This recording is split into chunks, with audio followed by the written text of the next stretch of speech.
कहानी की शुरुआत होती है जब रेणुका अलमारी खोलती है और पाती है कि सावधानी से रखे गए पैसे अचानक गायब हो चुके हैं। उसकी हालत ऐसी थी मानो जमीन पैरों तले से खिसक गई हो। चेहरे पर पसीना, हाथ कांपते हुए और आंखों में हैरानी। वो बार बार अलमारी में तलाश करती रही, लेकिन हर बार सिर्फ खालीपन हाथ लगा। इधर रोशनी बाहर निकलते वक्त खुद को सामान्य दिखाने की कोशिश कर रही थी, लेकिन उसके चेहरे की हल्की बेचैनी उसके राज खोलने के लिए काफी थी। असल में वो पैसे निकालकर चिट्टी को सौंप चुकी थी ताकि उससे पीछा छुड़ा सके। उसे लगा कि अब मुसीबत खत्म हो जाएगी, लेकिन असली खेल अभी बाकी था। दिनेश, जिसे रोशनी ने पहले धमकाया था, उसकी हर हरकत पर नजर रखे हुए था और आखिरकार उसे वो मौका मिल गया जिसका वो इंतजार कर रहा था। छिपकर उसने रोशनी की चोरी को अपने मोबाइल कैमरे में कैद कर लिया। अब उसके पास रोशनी की बर्बादी की सबसे बड़ी चाबी थी। गुस्से से भरा दिनेश सीधे देशमुख हाउस जा पहुंचा। गेट पर उसने परेश को रोककर कहा, आपकी बहू चोर है। ये सुनते ही परेश के होश उड़ गए। जब वीडियो उसके हाथ में आया और उसने देखा कि रोशनी अलमारी से पैसे निकाल रही है, तो उसका गुस्सा 7वें आसमान पर पहुंच गया।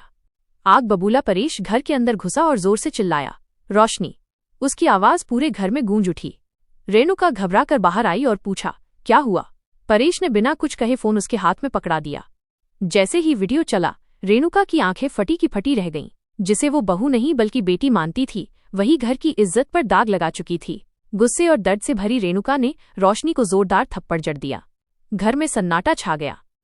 रोशनी रोते हुए बस इतना ही कह पाई, माँ मेरी बात तो सुनो, लेकिन अब कोई उसकी सफाई सुनने को तैयार नहीं था। सचिन का गुस्सा साफ झलक रहा था, तूने हमारे घर की इज्जत मिट्टी में मिला दी रोशनी। उधर सायली और सचिन के जीवन में एक नई उम्मीद की किरण दिखाई दे रही थी।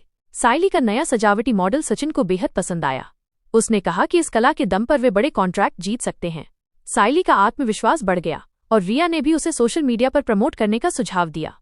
रिया ने सायली को एक नया रूप देने की कोशिश की। काली वेस्टर्न ड्रेस पहनकर जब सायली कैमरे के सामने आई तो उसकी सुंदरता और आत्मविश्वास ने सबका दिल जीत लिया। सचिन ने ढेरों तस्वीरें ली और हर तस्वीर में सायली की मासूमियत और आत्मविश्वास चमक रहा था।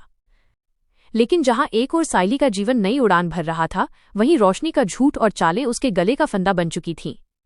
चिट्टी की धमकियां, दिनेश का सबूत और घरवालों का गुस्सा, सब मिलकर उसकी दुनिया उलटने वाले थे।